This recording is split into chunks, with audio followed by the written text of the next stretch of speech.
I think it's one of the most important questions, and I hear it a lot, particularly from directors that I've worked with, and I see it when I'm directing as well, how to say to the actor, let go, don't get in the way, which I think creates a frustration in them, because then they say, how do I do that? And I think working with the Chekhov approach, the Chekhov method, there is a way to not get in the way and to let go. And I think what it is, it's really quite simple. If we look at don't get in the way or let go, ask the other question, who is getting in the way? Who is not letting go? Now, it's not your character that's getting in the way. You're getting in the way. You're getting in the way of what? You're getting in the way of the process to allow the character to be fully formed and to be to use you, if we can put it like that. So, if I'm in the way, I'm not doing something which is making me get in the way. You could say, if I'm running down the street and something's in my way, yes, it's going to hinder and prevent me from getting where I want to go, like a big brick wall or something. Yes, or a policeman going, stop, no, do not enter. It actually prevents me from continuing that process that I want to be on to get me to where I want to go.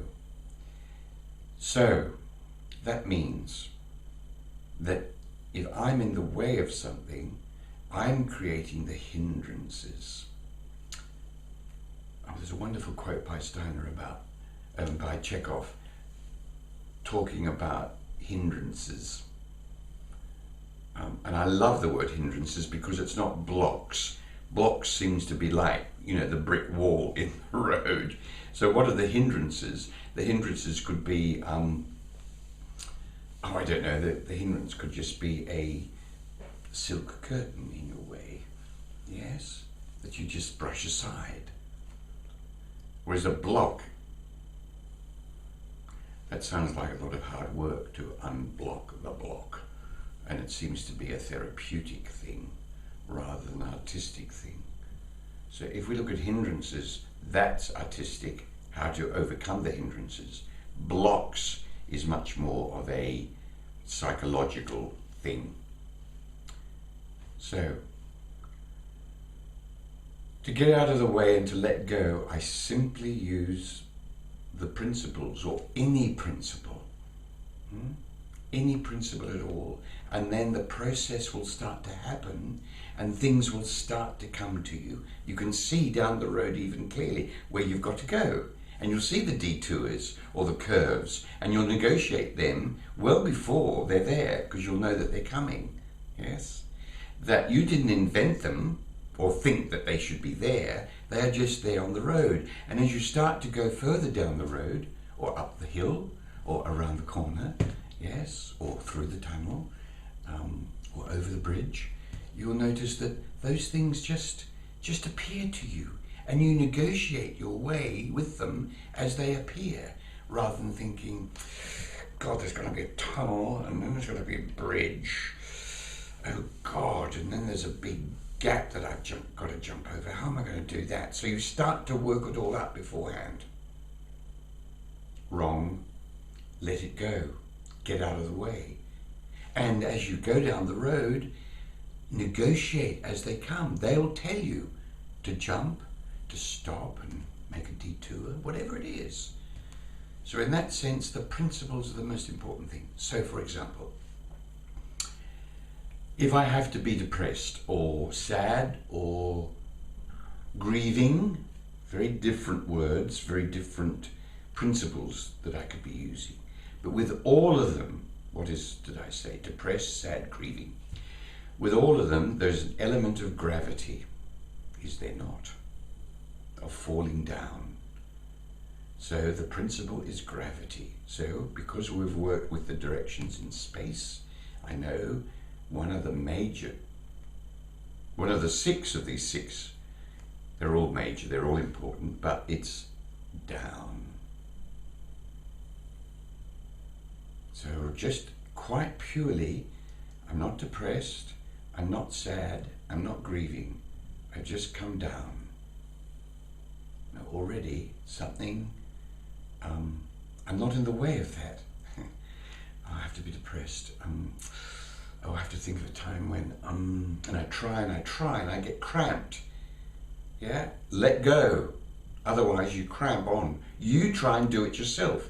You get out of the way. And how do you get out of the way? You use a principle. And that principle, as in this example, is gravity.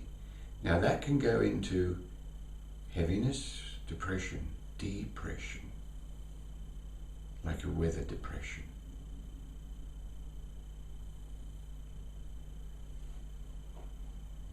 I'm just depressed now. I'm not sad, I'm not grieving. Depressed. Now I can take that much further. Or I can come into levity and principle of levity. Yeah? And then I can actually bring those two together, and there could be a conflict between levity and depression.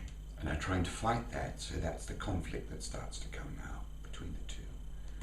If I go to sadness,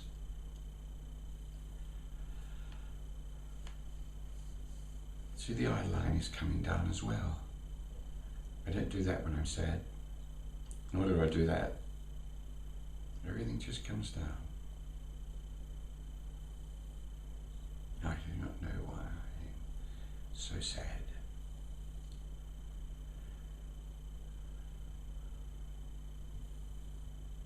Sadness overwhelms me.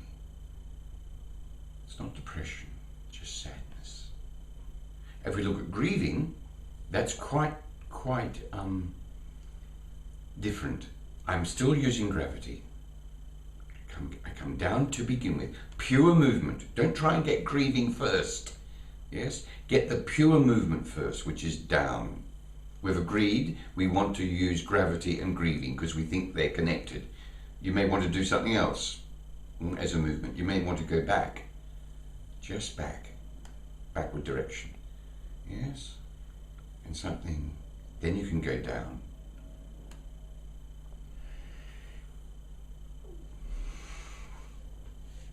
Then it's grieving. You've used back first and then down.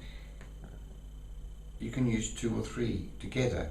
You can get the conflict between them coming up and coming down. Yes. It's not very funny at all. I think it's terrible what you've just said, but I must say it was rather funny. Can you see those things there? And then if we actually get into real conflict, the person then does have some sort of psychological problem of going into hysteria and then dropping down. You could say then that that is manic depressive. Manic depressive. So those principles now will lead you along and they'll show you what to do. Then you're not in the way and then you've let go. So the answer to your question is use a principle.